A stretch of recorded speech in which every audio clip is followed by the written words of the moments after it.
हमाद हसन साहब, आपको भी बिटकॉइन का इतना नहीं पता होगा, अतर काज़मी साहब को भी शायद, लेकिन शायद मुझे अब पता चल गया। शेर अफजल मरवत साहब भी हमारे साथ मौजूद है और हम फौरन बिटकॉइन से जो है वो शेर अफजल मरवत साहब को भी बिटकॉइन का पता हो। मरवत साहब ने नहीं, मरवत साहब को ज्यादा पता होगा बाय द वे। हाँ, वो उनके यहाँ तो लाइट भी नहीं है, ये सब कुछ जो है इलेक्ट्रिसिटी के साथ जुड़ा हुआ है। उसको बिटकॉइन का नहीं, हिटकॉइन का पता है। तो शेर अफजल मरवत साहब, पहले मैं अगर आपके पास आपके पास आऊं सर, पहले बताइएगा बिटकॉइन पे मैं एक दो बातें करना चाहता हूँ, अगर आप कर लीजिए, फिर मैं अब जरा पॉलिटिकल, मुझे भी आसानी हो जाएगी पॉलिटिक्स पे आने में। जी, बिटकॉइन मेरी एक एक्सपर्टीज है साइबर क्रिमिनल लॉ में, और मैंने LLM किया है जिसमें बिटकॉइन भी एक सब्जेक्ट था जो हमें पढ़ाया गया कार्डिफ यूनिवर्सिटी में। अच्छा। और पाकिस्तान में क्रिप्टो करेंसी या साइबर क्राइम्स के हवाले से जितने मैंने केसेस कंडक्ट किए हैं, और जब ये पाकिस्तान क्रिप्टो काउंसिल कायम हुआ तो वजीर खजाना और जो साकिब, इनसे मेरी मुलाकात हुई। बड़े ही कॉम्पिटेंट आदमी हैं, बड़े डायनामिक हैं।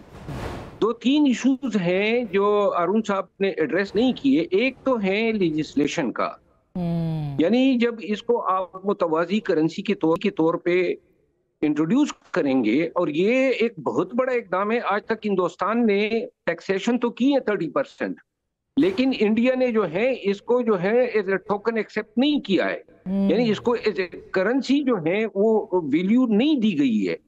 अगर पाकिस्तान अपनी क्रिप्टो या अपनी बिटकॉइन या अपनी एक डिजिटल करेंसी लॉन्च करता है, तो इसका मतलब है कि फॉर्मली हम इसको एक्नॉलेज कर रहे हैं एज ए करेंसी।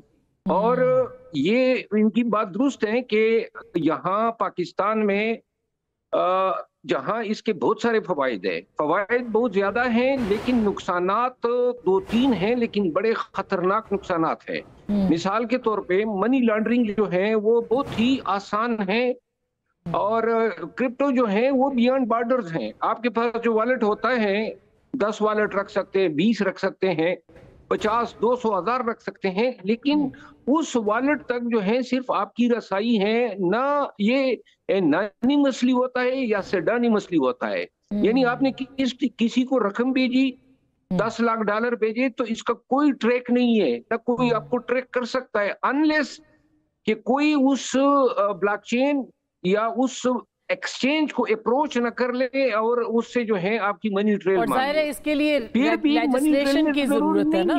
बिल्कुल, हाँ हाँ, लेजिस्लेशन की जरूरत है। दूसरी बात ये है कि आप गुमनाम रह के भी अपना पर्स में, वॉलेट में पैसे रख सकते हैं, तो लिहाजा अगर किसी का ट्रेल भी मिल जाता है, उसकी गुमनामी की वजह से उस तक रसाई मुमकिन नहीं होती है।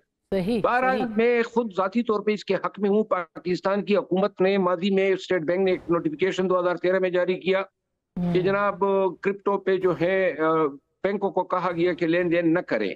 पाकिस्तान के कवानीन में क्रिप्टो खरीदना बेचना जुर्म नहीं है, लेकिन FIA ने इसका गुज़िश्ता 10-12 साल में इंतहाई गलत इस्तेमाल किया है। बिल्कुल बिल्कुल। और इन्होंने बहुत सारे जो है लोगों को जिन्होंने ये मिंटिंग की है, माइनिंग जो है, माइनिंग ये मैं अर्ज कर दूं, पाकिस्तान में माइनिंग के हवाले से जो दरियाबी इलाके हैं जहाँ पे दरिया बहते हैं, और खसूसन बिशाम और इसके अलावा स्वात, वो उन इलाकों में लोग माइनिंग के लिए जाते रहे हैं।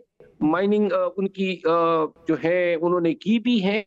बहुत सारे लोग गिरफ्तार किए, और FIA के इकदाम की वजह से पाकिस्तान में क्रिप्टो का बिजनेस ये जाहिर है कि जब ये डिबेट होगी